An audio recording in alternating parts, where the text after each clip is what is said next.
اعوذ باللہ من الشیطان الرجیم بسم اللہ الرحمن الرحیم۔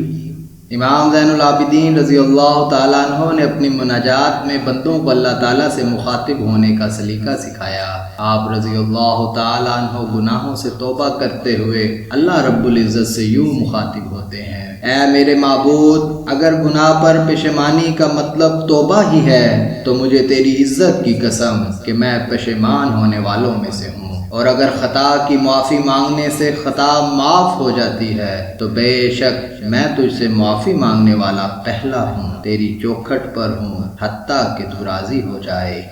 اے معبود، اپنی قدرت سے میری توبہ قبول فرما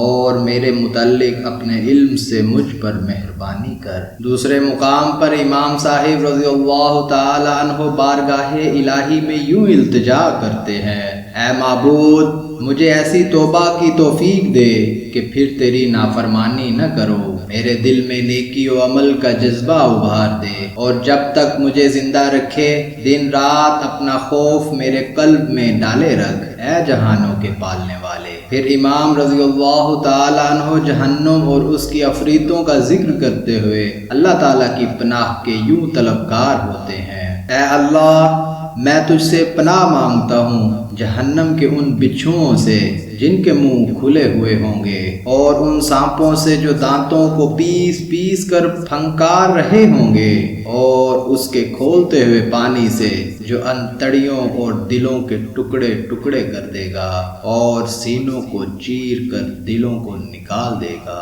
اپنے قلب سیاہ اور جامد آنکھوں کی بارگاہ الہی میں شکایت کرتے ہوئے فرماتے ہیں: اے میرے معبود، میں تجھ سے سیاہ قلب کی شکایت کرتا ہوں اور بدلنے والے وسوسوں کی شکایت کرتا ہوں جو رنگ و تیرگی سے آلودہ ہیں، اس آنکھ کی شکایت کرتا ہوں جو تیرے خوف میں گریہ نہیں کرتی اور جو چیز اچھی لگے اس سے خوشی ہوتی ہے۔ اللہ تعالیٰ کی شان ربوبیت کی طرف اشارہ کر کے عفو و درگزر طلب کرتے ہیں: اے اللہ، جب میں بچہ تھا تو نے مجھے اپنی نعمت اور احسان کے ساتھ پالا، اور جب میں بڑا ہوا تو مجھے شہرت عطا کی، بس اے وہ ذات جس نے دنیا میں مجھے اپنے احسان نعمت اور عطا سے پرورش کی اور آخرت میں مجھے اپنے عفو و کرم کا اشارہ دیا ہے۔ پھر اللہ رب العزت سے ہم کلام ہوتے ہوئے فرماتے ہیں: اے معبود،